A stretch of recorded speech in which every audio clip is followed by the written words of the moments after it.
poetry out of what you call your unhappiness and are happy in that. Marriage would be such a dull affair. Poets should never marry. The world should thank me for not marrying you. ನೀನಿಲ್ಲದೆ ಸಂತೋಷವಾಗಿರಲಾರೆ ಎಂದ AIDS ಕವಿಗೆ ಅವನ ಪ್ರೇಯಸಿ ಮಾಡ್ಗಾನ್ ಬರೆದ ಪತ್ರ.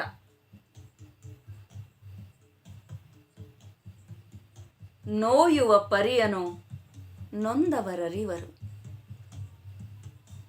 ನೋಯುವ ಪರಿಯನು ನೊಂದವರರಿವರು,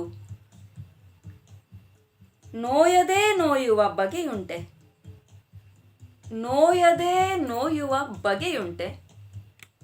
ಎಚ್.ಎಸ್. ವೆಂಕಟೇಶಮೂರ್ತಿ. ನಮಸ್ಕಾರ, ನಾನು ಸವಿತಾ. ಈಗ ನಾನು ನಿಮ್ಮ ಮುಂದೆ ಓದಲು ಇಚ್ಛಿಸುವ ಕಥೆ ಅಲ್ಲ, ಕವನ.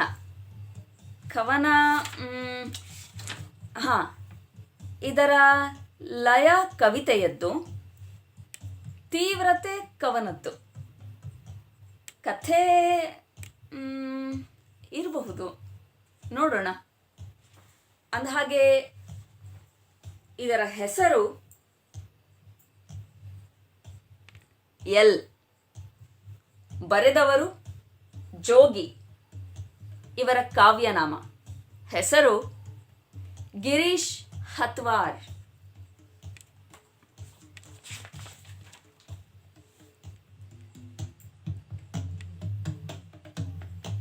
ನನ್ನ ಹೆಸರು ಲಕ್ಷ್ಮಣ ನೀಲಂಗಿ. ನಾನೊಬ್ಬ ಕವಿ. ನನ್ನ ಕವಿತೆಗಳಿಗೆ ಬೇಡಿಕೆ ಇದೆ. 5 ಕವನ ಸಂಕಲನಗಳು ಪ್ರಕಟವಾಗಿವೆ, ಚೆನ್ನಾಗಿ ಮಾರಾಟವಾಗಿವೆ, ಪ್ರಶಸ್ತಿಗಳು ಬಂದಿವೆ. ನನಗೆ ಅದರಲ್ಲಿ ಆಸಕ್ತಿ ಇಲ್ಲ. ವಿಮರ್ಶಕರಿಗೆ ನನ್ನ ಬಗ್ಗೆ ಪ್ರೀತಿ ಇದೆ. ನನ್ನ ಕವನಗಳನ್ನು ಮೆಚ್ಚಿಕೊಂಡು ಬರೆದಿದ್ದಾರೆ. ನನಗೆ ಅವರ ಬಗ್ಗೆ ಗೌರವ ಇಲ್ಲ.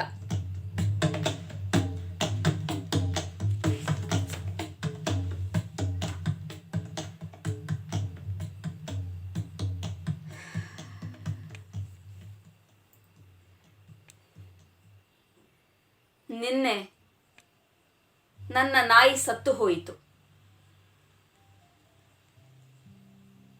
7-8 ವರ್ಷಗಳಿಂದ ನನ್ನ ಜೊತೆ ಇತ್ತು. ನಾಯಿಗಳೇಕೆ ಸಾಯುತ್ತವೆ ಅಂತ ಯೋಚಿಸುತ್ತಾ ಕೂತೆ. ನಾಳೆ ನಾನು ಸಾಯ್ಬೋದಲ್ವಾ? ನಾಯಿ ಸತ್ತರು ಮನುಷ್ಯ ಸತ್ತರು ಒಂದೇಯ? ಒಂದು ವೇಳೆ ನಾನ್ ಸತ್ತು ನಾಯಿ ಬದುಕಿದ್ದಿದ್ರೆ ಅದು ನನ್ನ ಹಾಗೆ ಯೋಚಿಸ್ತಿತ್ತ? ನಾಯಿಗಳು ಯೋಚನೆ ಮಾಡೋದಿಲ್ಲ ಅಂತ ನಾನು ಯಾಕೆ ಭಾವಿಸ್ಬೇಕು? ನಾಯಿ ಸತ್ತದ್ದರಿಂದ ನನಗೆ ದುಃಖವಾಗಿದೆ. ನಿಜವಾಗಿಯೂ ದುಃಖ ಆಗಿದೆ. ನನ್ನ ಮಗನನ್ನು ಕಳ್ಕೊಂಡಷ್ಟೇ ದುಃಖ ಆಗಿದೆ.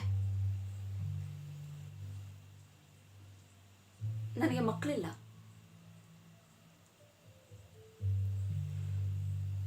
ಕವಿ ಆದ್ದರಿಂದ ಮಕ್ಕಳು ಸತ್ತರೆ ಎಷ್ಟು ದುಃಖ ಆಗುತ್ತೆ ಅನ್ನೋದು ನನಗೆ ಗೊತ್ತಿದೆ. ಈಗ ಒಂದು ಪದ್ಯ ಬರೆದು ಆ ದುಃಖದಿಂದ ಪಾರಾಗಬೇಕು.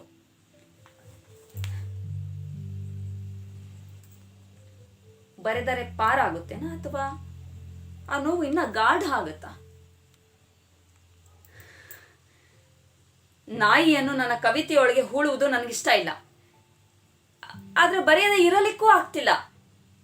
ಬರೆದು ಹೊರಗೆ ಹಾಕ್ತಾ ಇದ್ರೆ ನಾಯಿಯ ಹೆಣ ನನ್ನ ತಲೆಯೊಳಗೆ ಇದ್ಬಿಡುತ್ತೆ. ಅಲ್ಲಿಯೇ ಕೊಳೆತು ನಾರುತ್ತೆ. ಎಷ್ಟೋ ವರ್ಷಗಳ ನಂತರ ಅದರ ಮೂಳೆಗಳು ಸಿಗುತ್ತೆ. ಮೂಳೆಗಳು.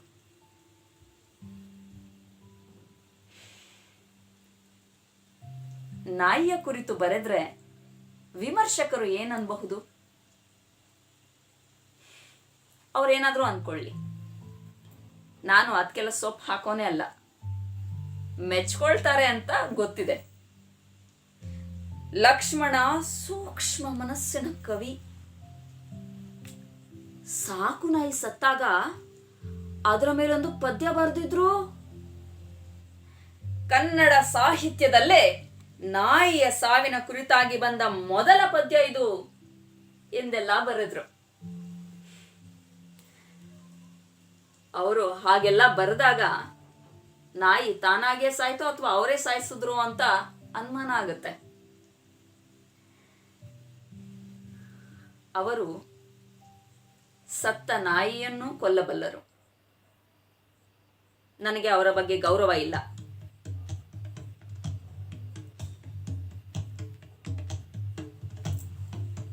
ನಾನೇಕೆ ಬರೀತೇನೆ? ಈ ಪ್ರಶ್ನೆಯನ್ನು ಅನೇಕರು ಕೇಳಿದ್ದಾರೆ. ನಾನಂತೂ ಯಾವತ್ತೂ ಕೇಳ್ಕೊಂಡಿಲ್ಲ. ಕೇಳ್ದವ್ರಿಗೆ ಒಂದೊಂದ್ಸಲ ಒಂದೊಂದು ಉತ್ತರ ಕೊಟ್ಟಿದ್ದೀನಿ. ಈಗ ನನ್ನ ಕೊನೆಯ ಕವನ ಬರೆಯಲು ಹೊರಟಿರೋ ಹೊತ್ತಿಗೆ ನಾನೇಕೆ ಇದನ್ನು ಬರೀತಿದ್ದೇನೆ ಅನ್ನೋ ಪ್ರಶ್ನೆ ನನ್ನನ್ನು ಅವಳ ಕಣ್ಣಿನಂತೆ ತಿವಿಯುತ್ತಿದೆ.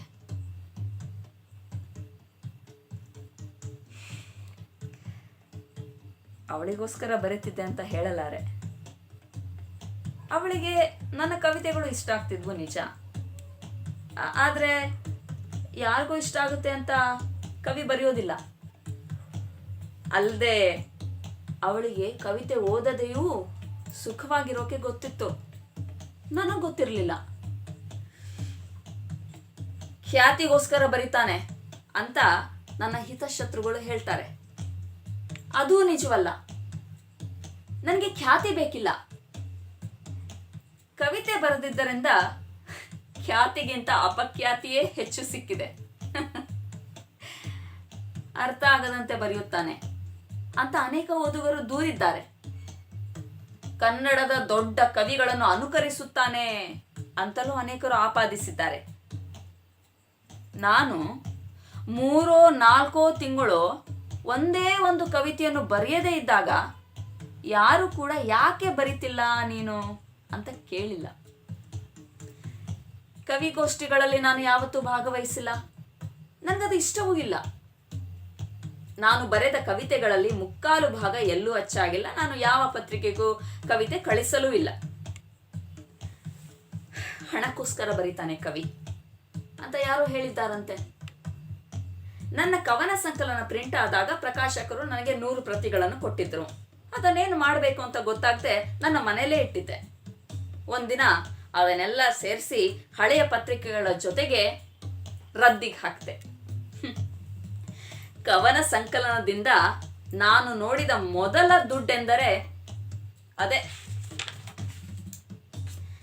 6-7 ವರ್ಷಗಳ ಹಿಂದೆ ನನ್ನ ಕವನ ಸಂಕಲನಕ್ಕೊಂದು ಪ್ರಶಸ್ತಿ ಬಂತು. ಪ್ರಶಸ್ತಿಯ ಮೊತ್ತ 25,000.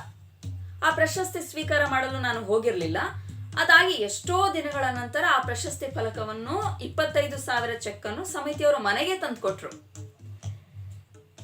ನಾನು ಅದನ್ನ ಬ್ಯಾಂಕಿಗೆ ಹಾಕಲು ಹೋಗಲಿಲ್ಲ. ಹೀಗಾಗಿ ನಾನು ಏಕೆ ಬರೀತೇನೆ ಎಂಬ ಪ್ರಶ್ನೆಗೆ ಇಂಥ ಸರಳವಾದ ಉತ್ತರ ಸಿಗೋದಿಲ್ಲ. ಉತ್ತರ ಕ್ಲಿಷ್ಟವಾದಷ್ಟು ಪ್ರಶ್ನೆಯೂ ಕ್ಲಿಷ್ಟವಾಗುತ್ತಾ ಹೋಗುತ್ತೆ. ಕಷ್ಟದ ಪ್ರಶ್ನೆಗಳನ್ನು ಕವಿಯಾದವನು ಕೇಳ್ಕೋಬಾರದು.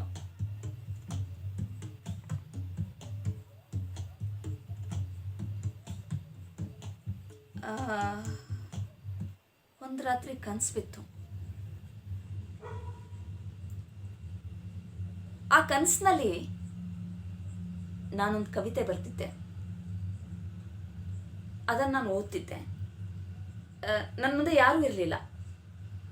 ಆದರೂ ಗಟ್ಟಿಯಾಗಿ ಓದ್ತಾ ಹೋದೆ. ಅದನ್ನು ಕೇಳ್ತಾ ಕೇಳ್ತಾ ನನಗೆ ಎಷ್ಟು ಬೇಜಾರಾಯಿತು ಅಂದರೆ ನನ್ನ ಕಿವಿಗಳನ್ನು ದಬ್ಬಣದಿಂದ ಚುಚ್ಕೊಂಡೆ. ಕಿವಿಯಿಂದ ರಕ್ತ ಸೋರ್ತಿತ್ತು. ಏನು ಕೇಳಿಸ್ತಲೇ ಇರಲಿಲ್ಲ. ಆ ನೋವಿನಲ್ಲೇ ಕವಿತೆ ಓದುವುದನ್ನು ಮುಂದುವರಿಸಿದೆ.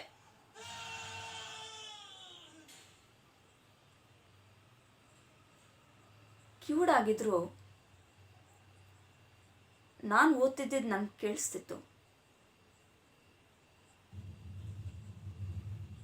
ಜಗತ್ತಿಗೆ ಕಿವುಡಾಗಬಹುದು,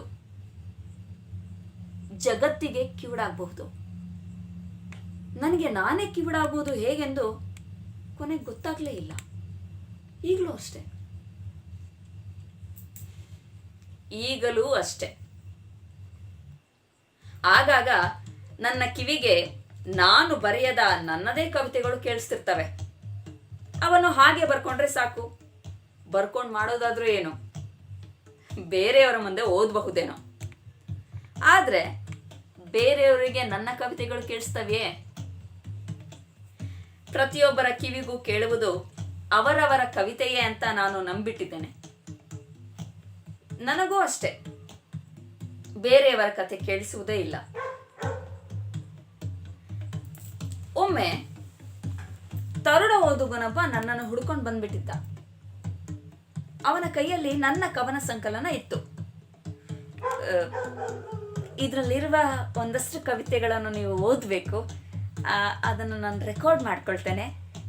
ಕವಿಯೇ ಓದಿದ ಕವಿತೆ ಅಂತ ಒಂದು ಕ್ಯಾಸೆಟ್ ಮಾಡ್ತಿದ್ದೇವೆ ಅಂದ.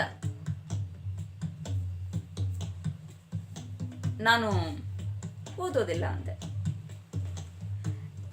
ನೀವು ತುಂಬ ಚೆನ್ನಾಗಿ ಓದ್ತೀರಾ ಅಂತ ಕೇಳಿದ್ದೀನಿ, ದಯವಿಟ್ಟು ಓದಿ ಅಂತ ಪರಿಪರಿಯಾಗಿ ಬೇಡ್ಕೊಂಡ.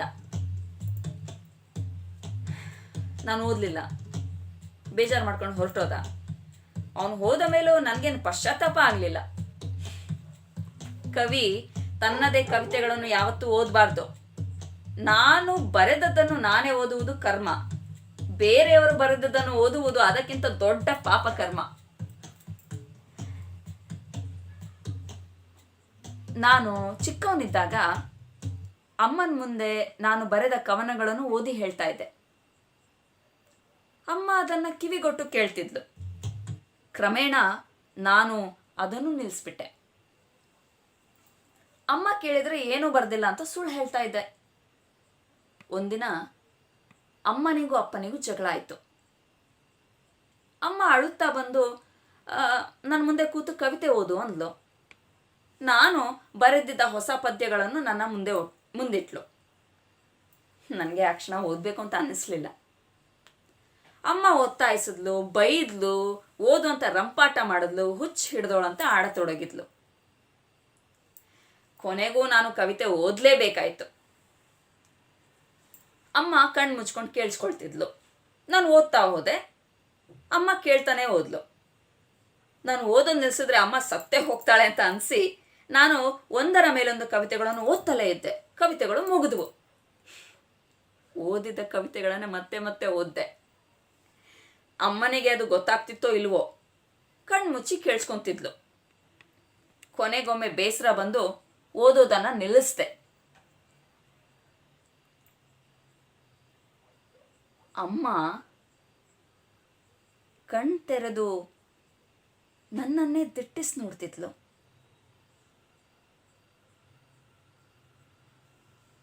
ಅವಳ ತುಟಿ ಅಂಚಿನಲ್ಲಿ ಸಣ್ಣದೊಂದು ನಗು ಇತ್ತು. ಏನು ಮಾತಾಡದೆ ಎದ್ದು ಹೋದ್ಲು. ಹಾಗೆ ಎದ್ದು ಹೋದವಳು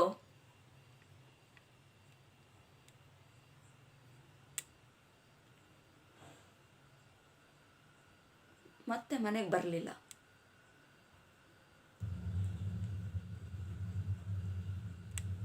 ನಮ್ಮ ಮನೆಯ ಹಿಂದಿದ್ದ ಬಾವಿಗೆ ಹಾರಿಕೊಂಡಳು.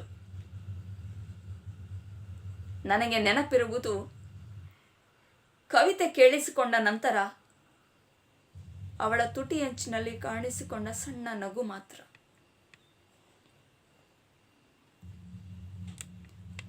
ಅಮ್ಮ ಯಾಕೆ ನಕ್ಕಳು ಅನ್ನೋದು ನನಗಿನ್ನೂ ಅರ್ಥ ಆಗಿಲ್ಲ. ಅದನ್ನು ಅರ್ಥ ಮಾಡಿಕೊಳ್ಳೋಕೆ ನಾನು ಕವಿತೆಗಳನ್ನು ಬರಿತಲೇ ಇದ್ದೇನೆ. ಒಂದಲ್ಲ ಒಂದು ದಿನ ಅದು ನನಗೆ ಅರ್ಥ ಆಗುತ್ತೆ ಅನ್ಕೊಂಡಿದ್ದೀನಿ.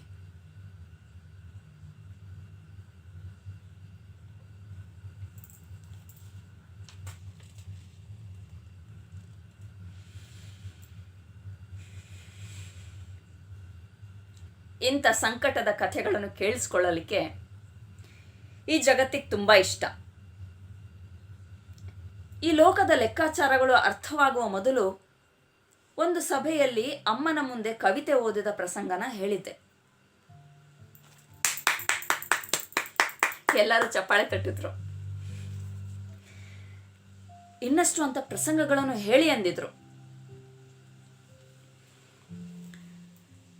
ಅಮ್ಮನ ಮುಂದೆ ಓದಿದ ಆ ಪದ್ಯಗಳನ್ನು ನಮ್ಮೆದುರು ಓದಿ ಅಂತ ಒತ್ತಾಯಿಸಿದ್ರು.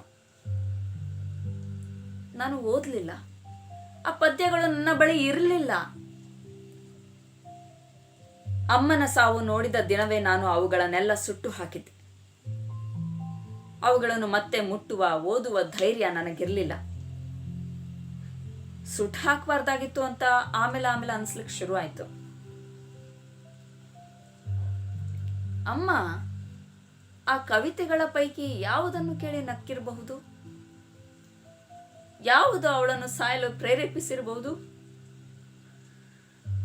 ಅಳುತ್ತಿದ್ದವಳನ್ನು ಕವಿತೆ ಸಮಾಧಾನಪಡಿಸ್ತಾ, ಅವಳ ಸಾಯುವ ನಿರ್ಧಾರವನ್ನು ಗಟ್ಟಿಗೊಳಿಸ್ತಾ. ಮತ್ತೊಮ್ಮೆ ಆ ಕವಿತೆಗಳನ್ನೆಲ್ಲ ನಾನು ಓದಿದ್ರೆ ನನ್ಗದು ಗೊತ್ತಾಗ್ತಿತ್ತ?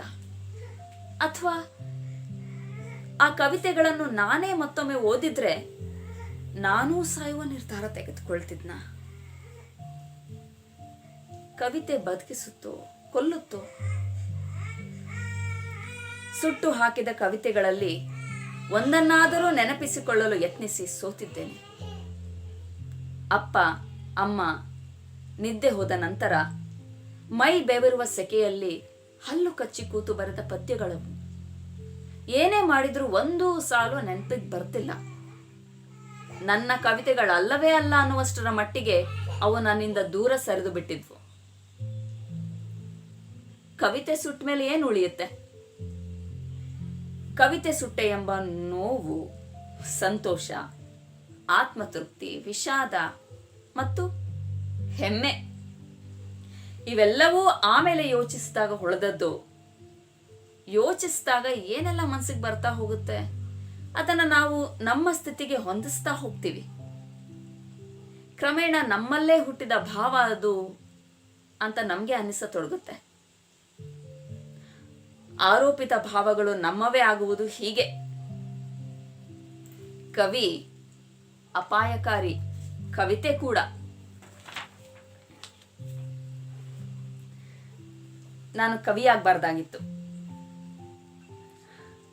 ಇಲ್ಲಿಗೆ ನಿಲ್ಲಿಸ್ತೀನಿ.